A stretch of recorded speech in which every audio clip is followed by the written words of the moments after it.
বানপানৰ সংখাৰী ৰূপ আবদ্ধ হৈ পৰিছে শিলচৰ লোকসভা সমষ্টিৰ বহু কেইবাখনো গাঁও। শিলচৰ লোকসভা সমষ্টিৰ 5 গ্ৰাম বদৰপুৰ কাঠিগড়া খাল চাপৰা সোণাই উধাৰবন্ধ সহ বহু কেইটা অঞ্চল বানৰ কবলত পৰিছে আৰু বৰাকৰ গৰাখহনীয়াৰ দৃশ্য ৰাইজে চৰকাৰক বাৰম্বাৰ অনুৰোধ কৰাৰ পিছতো গাল লৰা নাই হাইলাকান্দি জিলাৰ প্ৰশাসনৰ লগতে জলসম্পদ বিভাগৰ। আৰু এই সন্দৰ্ভত শিলচৰৰ পৰা আমাক অধিক জনাব চানিৰয়ে এই মুহূৰ্তত আগবঢ়াইছো।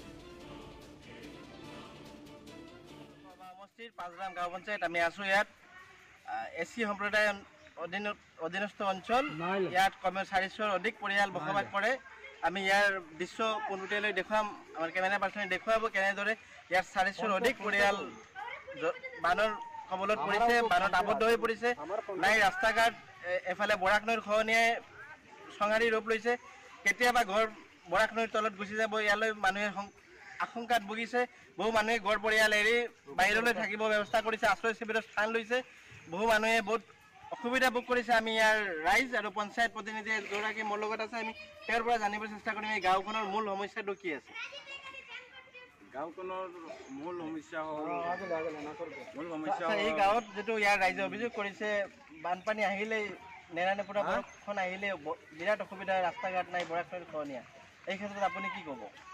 এইটো সঁচা কথা, যিটো মানে অলপ মানে বৰষুণ আহিলেই মানে এইটো ৰাস্তা ঘাটটো পুৰা ট্ৰেকৰ তলত সোমাই যায়, কৰ্দমাক্ত অৱস্থা যাবলগীয়া হয়।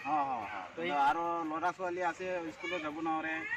তো ইয়াত বৰাক নৈৰ যিটো খহনীয়া, বহুত মানুহে অভিযোগ কৰিছে বহুকেইটা গড় গৈছে আৰু গড়কেইটা যাবলৈ ৰেডি হৈছে। বৰাক নদীটো পুৰা পাছত আহি গৈছে। আৰু মই অনুৰোধ কৰোঁ আমাৰ হিমন্ত বিশ্ব শৰ্মা, এইখিনি দাবী আপুনি জনাইছে নাই অসমৰ মুখ্যমন্ত্ৰী? আৰু মই জনাইছোঁ আৰু ৰাইজৰ মানুহ লৈ মই জনাইছোঁ, হিমন্ত বিশ্ব শৰ্মাক মেমৰেণ্ডাম দিছোঁ আৰু আমাৰ জলসম্পদ বিভাগৰ মন্ত্ৰী পীযুষ হাজাৰিকা আপোনাৰ ওচৰতো মই মেমৰেণ্ডাম দিছোঁ। আৰু আমাৰ নতুন সাংসদ পৰিমল শুক্লবৈদ্য আপোনাৰ দৃষ্টি আকৰ্ষণ কৰিছোঁ যে এইটো যেন অতি সোনকালে এই বৰাক নদীৰ মানে বানপানীৰ যিটো যিটো কৰিয়া দিয়ে আৰু আমাৰ এই ৰাস্তাটো পকা কৰিয়া দিলে আমাৰ এই গ্ৰামটো সুৰক্ষিত হৈ যাব। এই অঞ্চলটোৰ যিটো বৰাক নৈৰ খহনীয়া, এইটো কাছাৰ জিলা জলসম্পদ নে হাইলাকান্দি জিলা? এতিয়াতো কাছাৰ জিলা হৈ আছে, কিন্তু আমাৰ প্ৰশাসনিক কাজ চববিলাক হাইলাকান্দিতেই আছে। এতিয়া বৰ্তমান সাংসদ যিগৰাকী নৱনিৰ্বাচিত প্ৰতিনিধি শুক্লবৈদ্য ডাঙৰীয়া, তেওঁ এই বানপানীৰ সময়ত এই গ্ৰামৰ খবৰ লৈছিল নেকি? এতিয়াতো খবৰ লোৱা নাই, আগতে যেতিয়া মানে পানী আহি আছিল তেতিয়া খবৰ লৈছে। এইবাৰ খবৰ লোৱা নাই? এইবাৰ ইয়াত ৰিলিফ বহুতে অভিযোগ কৰিছে ৰিলিফো পোৱা নাই এতিয়ালৈ। ৰিলিফ পোৱা নাই, চৰকাৰীভাৱে সা সুবিধা একো পোৱা নাই আৰু চৰকাৰে মানুহে খবৰ লোৱা নাই। এই লোৱা নাই। ক্ষেত্ৰত আপুনি কি ক'ব, চৰকাৰৰ ভূমিকাটো কি? একচুৱেলি মই এইটো ক'ম, চৰকাৰৰ মই ইয়াত মানে আছোঁ মেম্বাৰ, ময়ো খবৰ দিব লাগিব। তো সেইটো ৰাতিৰ পৰা সেইটো পানীটো বাঢ়ি আহিছে।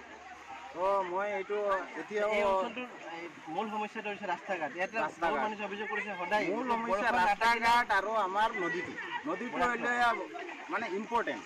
মানে এই ঘৰ বোলাই থাকে না, ৰাস্তা দি কি কৰিম একো নহয়। আপুনি দাবী জনাইছে? দাবী জনাইছোঁ। হয়, যিটো ইয়াৰ স্থানীয় পঞ্চায়ত প্ৰতিনিধিগৰাকীয়ে দাবী জনাইছিল বহুবাৰ জলসম্পদ মন্ত্ৰী, ৰাজ্যৰ মুখ্যমন্ত্ৰীলৈ, যিটো বৰাক নৈৰ খহনীয়া ইয়াত সংহাৰী ৰূপ লৈছে। বৰাক নৈৰ খহনীয়া কেতিয়াবা লৈ যাব পাৰে, বহু মানুহৰ ঘৰ জীৱন ঝুঁকিপূৰ্ণ অৱস্থাত মানুহে জীয়াই আছে ইয়াত।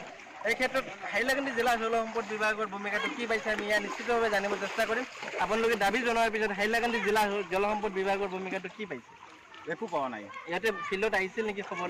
ফিল্ডত অহা নাই। হয়, হাইলাকান্দি জিলা জলসম্পদ বিভাগ এক প্ৰকাৰৰ নিষ্ক্ৰিয় ভূমিকা পালন কৰিছে, এক প্ৰকাৰৰ অকৰ্মণ্যতাৰ বলি হৈ আছে ইয়াৰ স্থানীয় ৰাইজ। এতিয়ালৈ খবৰ ল'বলৈ অহা নাই। জলসম্পদ মন্ত্ৰীক বাৰম্বাৰ অনুৰোধ জনাইছিল, মুখ্যমন্ত্ৰীলৈ অনুৰোধ জনাৱাৰ আৰু লামডিঙত ড্ৰাগছৰ বিৰুদ্ধে